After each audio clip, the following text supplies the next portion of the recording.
지금 보시는 영상은 위에 묻고 더블로가 영상에서 이어지는 시리즈입니다. K리츠TV 구독자 여러분 안녕하세요. 오늘은 금리와 리츠 주가의 관계에 대해서 알아보고 현재 시장 상황에 대해서 살펴보는 시간을 가져보려고 합니다. 부동산 투자는 기본적으로 대출을 활용해서 레버리지 효과를 극대화하는 게 일반적입니다. 따라서 리츠도 당연히 자금의 일부분을 대출을 활용해서 조달을 하여 투자를 진행을 하고 있습니다. 현재 국내 상장 리츠의 평균 LTV는 50에서 60%대입니다. 이렇게 대출을 활용할 경우에는 금리에 따라서 지출되는 이자 금액이 변동되기 마련입니다. 물론 고정금리라면 일정 기간 동안에는 낮은 금리로 쭉 계속갈 수 있겠지만 이 역시도 대출 만기가 도래하게 된다면 리파이낸싱을 해야 되기 때문에 시장 상황에 맞춰서 변동이 될 것입니다. 국내 상장 리츠의 경우에는 규모가 큰 프라임 빌딩이 대부분이기 때문에 금리가 소폭 변동하여도 그 지출이 크게 느껴질 수밖에 없는데요.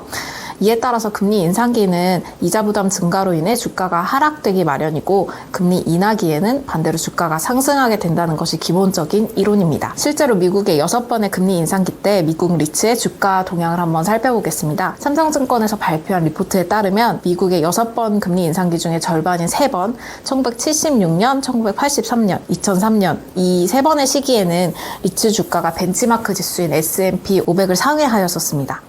금리 인상기임에도 불구하고 리츠가 벤치마크 지수를 상회할 수 있었던 까닭은 부동산은 임대료의 그 금리 인상 부분을 전가할 수 있었기 때문인데요. 또한 금리 인상은 경기 회복을 의미하므로 부동산의 펀더멘털 개선을 반영하여 주가가 상승하는 모습을 보였다고 볼 수 있습니다. 반면 두 번의 시기에는 리츠 주가가 S&P 500을 하회하기도 하였습니다.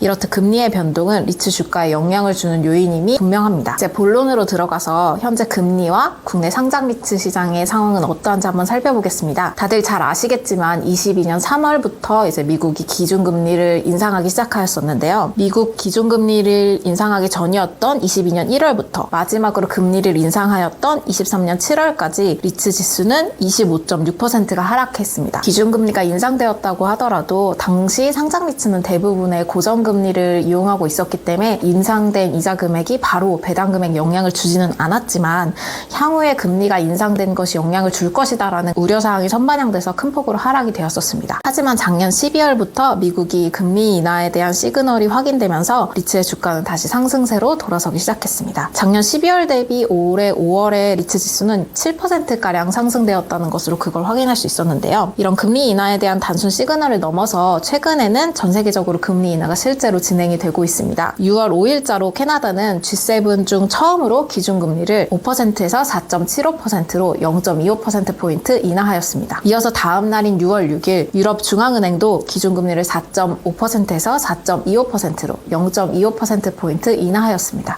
미국 역시 하반기 중에는 높은 확률로 금리 인하를 진행할 것이라는 것이 이제 시장의 전반적인 관점인데요. 미국의 금리가 인하된다면 당연히 우리나라도 그에 맞춰서 금리를 인하할 것이고 그렇게 된다면 리츠의 주가의 상승이 기대되는 바입니다. 여기까지 금리 인하에 따른 리츠 주가 변화에 대해서 간단하게 살펴보았는데요. 금리 인하가 아직 이루어지지 않은 지금 이 시점 이때가 바로 리츠 투자의 적기이지 않을까 의견을 드리면서 오늘 영상을 마무리하겠습니다. 감사합니다.